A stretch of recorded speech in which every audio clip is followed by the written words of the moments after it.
جواب کو بھی عطا فرمائے۔ ان کی زمانے کے متعلق، ان کی زندگی کے متعلق ایک جملہ لکھا ہے، کہا کہ جب بھی دین کے لیے محنت، قربانی، کام کرنے کا موقع آتا، بھی آؤ جوانوں کام کرنا ہے، کام کا موقع آتا تو سب سے آگے عبداللہ ابن مبارک، کام کرنے کے لیے سب سے آگے آگے پیش قربانی دینے کے لیے۔ جب کوئی کام کیا جاتا ہے تو اللہ میاں کام کا پھل بھی تو عطا فرماتے، کام کا نتیجہ اور ثمرہ بھی تو ملتا ہے، فائدہ جن اسی کہتے ہیں۔ تو فرمایا جب اس کام کے کوئی ثمرات، نتائج، فوائد ملنے لگتے، بھئی ہم کوئی شاید نبی ہے تو سارے کو بڑھو انہوں ملے، تو فرمایا جب اس کے نتائج اور ثمرات اور فوائد ملنے لگتے تو عبداللہ ابن مبارک غائب ہو جاتے، تلاش کرنے سے نہیں ملتے تھے کہ عبداللہ ابن مبارک کہاں چلے گئے۔ کام کرنے میں پیش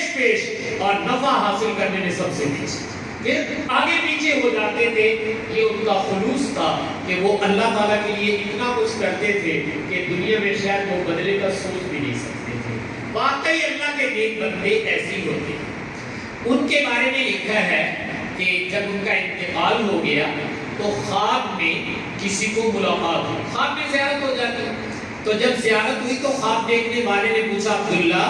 تمہارا کیا بنا، بخشیا گیا کہ نہیں بخشیا گیا؟ تو عبداللہ ابن مبارک خواب میں کہنے لگے اللہ تعالیٰ کا فضل اور رحمت ہوئی، اللہ تعالیٰ نے اپنی رحمت سے پھر بخشش ہو گئی، الحمدللہ۔ خواب دیکھنے والے نے خواب ہی میں ایک سوال اور کر دیا، اس نے کہا اچھا تمہارا ایک پڑوسی تھا حداد، جس کو ہم لوہار کہتے ہیں، لوہے کا کام کرنے والا، تو کہا تمہارا ایک پڑوسی تھا لوہار، وہ بھی فوت ہو گیا ہے، تو کہا 10 اورا کی بڑے، وہ بخشیا گیا کہ نہیں بخشیا گیا؟ تو عبداللہ کہتے ہیں، عبداللہ ابن مبارک رحمۃ اللہ علیہ، ارے اس لوہار کا کیا پوچھتے ہو، وہ جنت میں ہمارے سے بھی اوپر نکل گیا، اس کا درجہ ہمارے سے بھی اوپر ہے۔ یہ صبح کو اس کی آنکھ کھلی تو یہ بڑا حیران کہ یا اللہ ایک ہی بڑے ہیں، لوہار کہاں لگ گیا تو مولوی ہونے پیچھے رہ گئے، وہ بہت بڑے محدث اور فقیہ بھی تھے، وہ پیچھے رہ گئے اور یہ آگے نکل گیا، پتہ نہیں اس کا کون سا نیک عمل اللہ کو پسند ہے۔ یہ لوگ حدیث سے نیکی کے بارے میں جب سانو کوئی کاروبار کی خوشبو آ جائے نا کسی پاسے اسی وہ ڈیرے تے پہنچ جائے گا، دکان تے پہنچ جائے چودھری سی کی کرے ذرا سانو بھی گور دسو، ان کو جب نیکی کی خوشبو کہیں سے آتی تھی یہ پہنچ جاتے تھے، یہ ان کے گھر گئے اور جا کر ان کی اہلیہ سے پوچھا کہ بتائیے آپ کا شوہر کوئی رات کو چھپ چھپ کے نیک عمل تو نہیں کرتا تھا، کوئی بتاؤ کون سا اس کا نیک عمل تھا؟ اس نے کہا اس کا کیا نیک عمل، وہ مظلوم آدمی تھا، جیسے مسلمان 5 نمازیں پڑھتے وہ بھی پڑھ لیتا تھا، باقی چھپ چھپ کر کوئی نیک عمل نہیں کرتا۔ کہا کہ اس کی زندگی کی کوئی بات جو تمہیں اچھی لگی ہو اور تم سمجھتی ہو کہ یہ بات بہت اونچی ہے، کوئی ایک بات بتاؤ۔ اس نے کہا اور تو کچھ نہیں، ایک عمل ہمیں اس کا بڑا پسند تھا، آپ بتاؤ وہ کیا ہے؟ کہا یہ ہمارا پڑوسی ہمسائے، یہ عبداللہ ابن مبارک کے ساتھ اس کا مقام، اکٹھے پڑوسی تھے، تو کہا عبداللہ ابن مبارک اللہ کے نیک بندے تھے، یہ رات کو تہجد کے لیے اٹھتے، تہجد پڑھتے، تلاوت کرتے، ذکر کرتے، دعائیں مانگتے، تو ہمارے گھر میں بھی ہلکی آواز سی آتی، پتہ لگ جاتا سی کہ بھئی اللہ نے لٹن دے آیا ہوا لگا ہے کوئی ہتھی، تو یہ اللہ تعالیٰ کی بندگی میں لگے ہوتے تھے، اور میرے شوہر کی بھی کبھی کبھی آنکھ کھل جاتی، جب ان کی آنکھ کھلتی تو نظر پڑتی کہ اپنے بالا خانے پر عبادت کر رہے ہیں، تو میرا شوہر اللہ سے باتیں شروع کر دیتا، اللہ تعالیٰ سے کہتا ہے یا اللہ یہ تیرا نیک بندہ ہے اور یہ راتوں کو اٹھ کر تیرے ساتھ راز و نیاز کی باتیں کرتا ہے، تہجد، نفل، ذکر، تلاوت، پتہ نہیں کیا کچھ کر رہا ہے، اور یہ کرتا ہے رات کو اٹھ کر، میں تیرا مزدور بندہ سارا دن لوہا پوچھتا ہوں، تھک جاتا، تھکاوٹ کی وجہ سے نیند بھی زیادہ آتی ہے،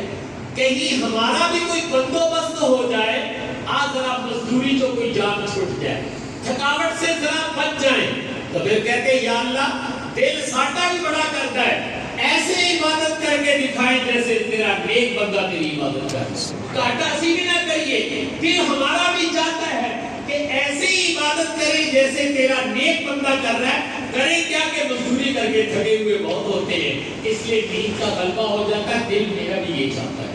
یہ بات اللہ تعالیٰ سے ہے۔ تو بیٹھ کر اپنی چارپائی پہ یہ بات کہنے کے بعد پھر سو جاتا، لیٹ جاتا۔ تو کہنے لگی کہ یہ جو وہ اللہ سے باتیں کرتا تھا نا اپنے دل کی، اور کہتا تھا کہ یا اللہ دل تے ساڈا بھی بڑا کرتا ہے کہ اس طرح عبادت کر کے تینوں دکھائیے جی میں تیرا نیک بندہ کرتا ہے، پکڑیے کی مزدوری نہ تھکاوٹ بہت ہو جاتی ہے۔ تو یہ کہہ کر سو جاتے تھے۔ ہمیں ان کا یہ جملہ بڑا پسند آتا تھا کہ اللہ کے ساتھ دل کی باتیں کر رہے ہیں۔ تو خواب دیکھنے والے جو بزرگ تھے انہوں نے ایک جملہ کہا، انہوں نے کہا عبداللہ ابن مبارک عبادات کر کے جنت کا وہ درجہ حاصل نہ کر سکے جو ایک لوہار سچے جذبے اور سچی نیت سے ان سے بھی آگے نکلا۔ اس کا سچا جذبہ اس سے بھی آگے لے گیا۔ اس کو ہمارے نبی پاک نے فرمایا تھا نیت المؤمن خیر من عملہ۔ میں تو نہیں کہ حضور فرما رہے تو فلسفہ دسن دے نہیں، تمہاری نیت تمہیں عمل سے بھی آگے لے جائے گی۔ تو بھائی اس میں کیا ہوتا ہے کہ ہم بڑی بڑی نیت نہ کریں؟ تو رمضان آ رہا ہے تو اس لیے میں آپ سے درخواست کروں گا کہ میں اور آپ رمضان کو بڑا قیمتی بنانے کی نیت ابھی سے کریں۔